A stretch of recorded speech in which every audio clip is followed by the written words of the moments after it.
Hey guys, welcome back to our Minecraft video, and today we are doing our first episode of Circuitry Sector. And this is a series that me and Malcolm will be doing, and we're here to teach you all about redstone, functions of redstone, all that good stuff. Stuff having to do with redstone.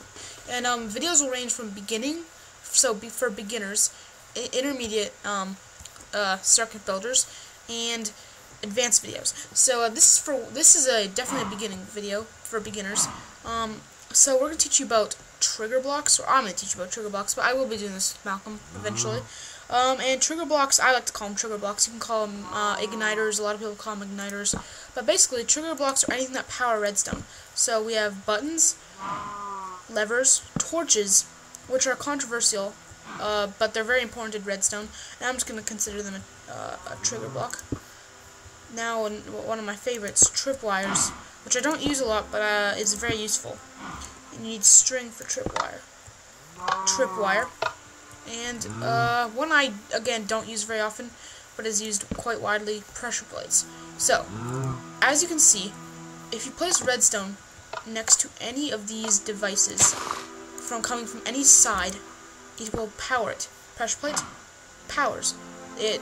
You know it's powered when it goes kind of into an orange state, or a light red. You have to put it on any side of, for pressure plate, any side of the block, get out of the way, any side of the pad, just like that. Lever, same here, any side, and I'll turn it on.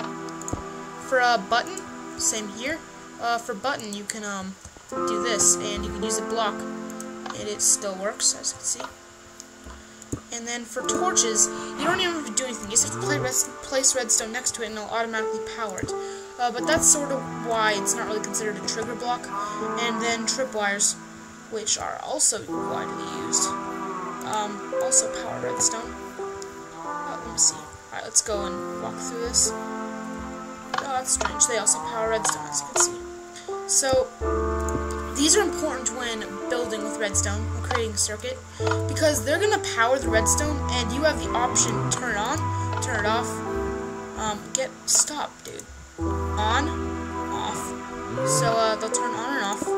With pressure plates, you have to just stand on them or throw an item on them, like this. Put some redstone down. You can throw an item at it, and it'll actually trigger the pressure plate. You can also stand on it. That's how we usually do it. And then for a lever.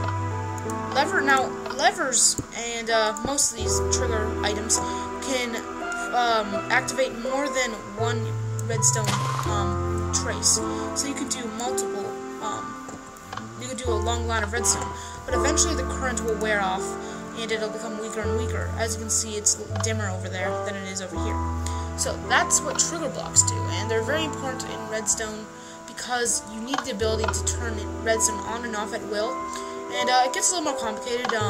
Trigger blocks can even come in handy with advanced redstone, but they're vital to even just simple circuits. So that's the definition of a trigger block, or an ignition block, trigger item, whatever you really want to call it. You just have to get the idea that they do trigger redstone. And my personal favorite is the button. Obviously, the button is awesome. But see, the button is a single use. It's not, you can't hold it down, whereas with levers you can. And it also power redstone sideways, so you can do really any kind of weird design you want, and it'll power the redstone.